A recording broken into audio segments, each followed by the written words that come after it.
The solar guardian is the active intelligence of solar consciousness, operating in defensive and regulatory modes.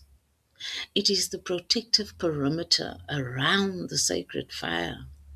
It is the wisdom that says the light may be infinite, but this body, this nervous system, and this mind is finite, and we need to regulate the flow. Light is the primary condition for life on earth.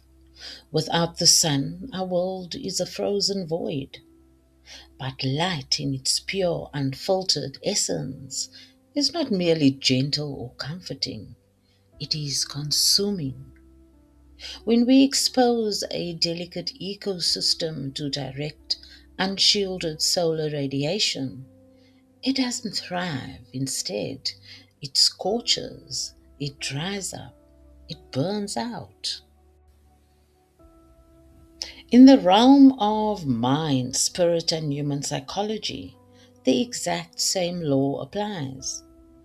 We often talk about seeking illumination, awakening, or touching high states of solar consciousness, which is that radiant, sovereign realization of the true self. Or we speak about supreme vitality and unconditional power. But we really ask the crucial question, which is what allows a finite human vessel to contain infinite light without being destroyed by it? The answer lies in an ancient, often overlooked principle, the solar guardian. So, what is solar consciousness? Across almost every ancient culture, the sun was never just a physical star, it was the ultimate metaphor for consciousness itself. In Egyptian myth, it was Ra. In Greek philosophy, Apollo.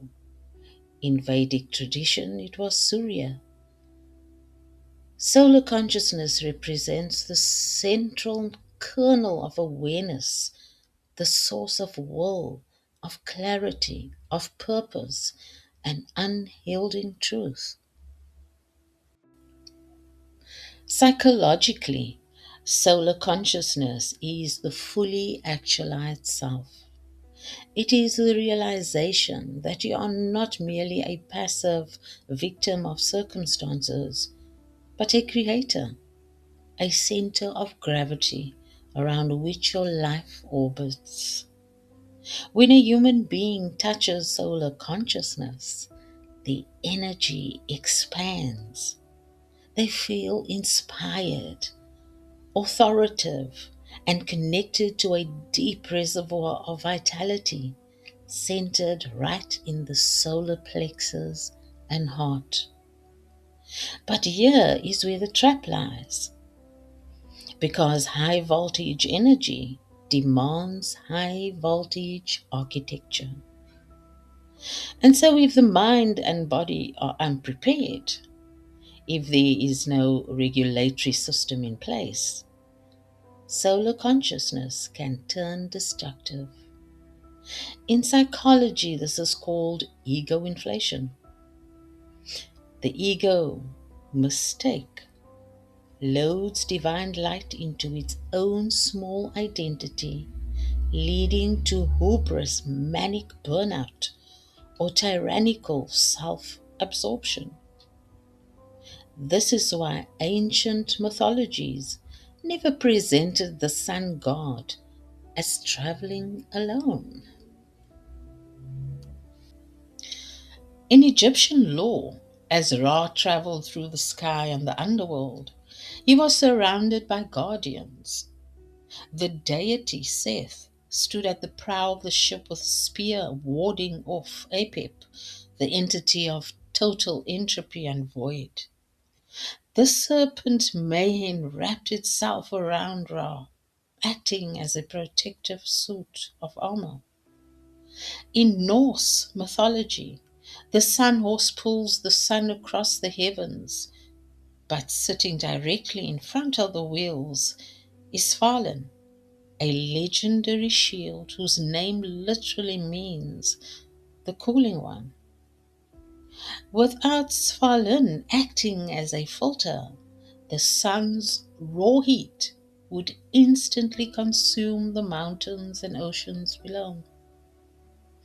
These are not just fairy tales, they are operational diagrams of the human psyche.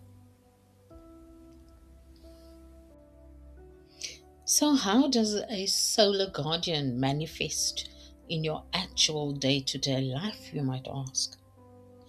It operates across three distinct levels. The first is the somatic level, where your solar guardian is your nervous system's capacity for emotional regulation. High creative or spiritual energy triggers the sympathetic nervous system, and a healthy solar guardian acts like a circuit breaker. It uses vagal tone, breath, and body awareness to keep you anchored, preventing high inspiration from devolving into anxiety, insomnia, or physical exhaustion. Secondly, the psychological level is where the solar guardian is your capacity for radical self discernment. It stands at the gates of your mind and asks, is this thought coming from clear awareness, or is it my ego trying to feel superior? It holds space for your light while keeping your humility intact. It prevents the light from turning into inflation.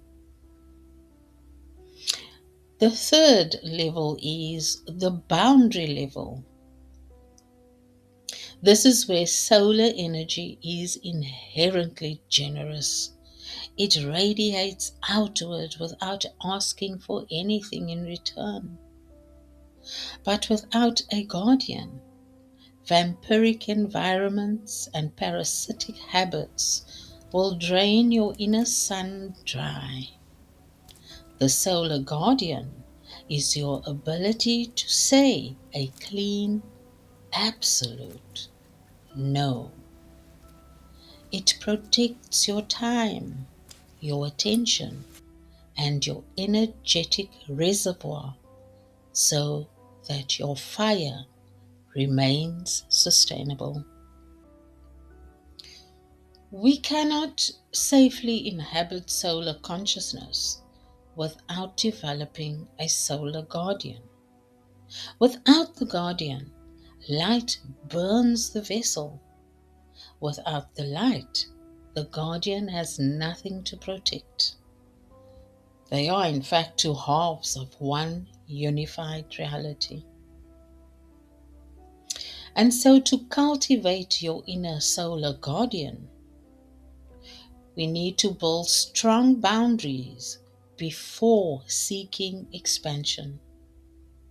We need to train our physical body and nervous system to hold heat, stress, and intensity without collapsing or reacting violently. And we need to practice shadow work so that subconscious fears don't hijack our conscious power. And so, in fact, when the structure is sound, the light can shine freely. We become neither a furnace that destroys everything around it, nor a cold shadow hiding from the world. We become a vessel of sustainable warmth, a sovereign center of order, clarity, and life.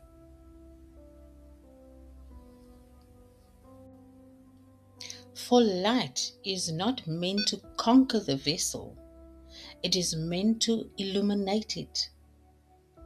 So build your structure, strengthen your perimeter, honor the guardian, and let your inner sun rise safely. Thank you for watching.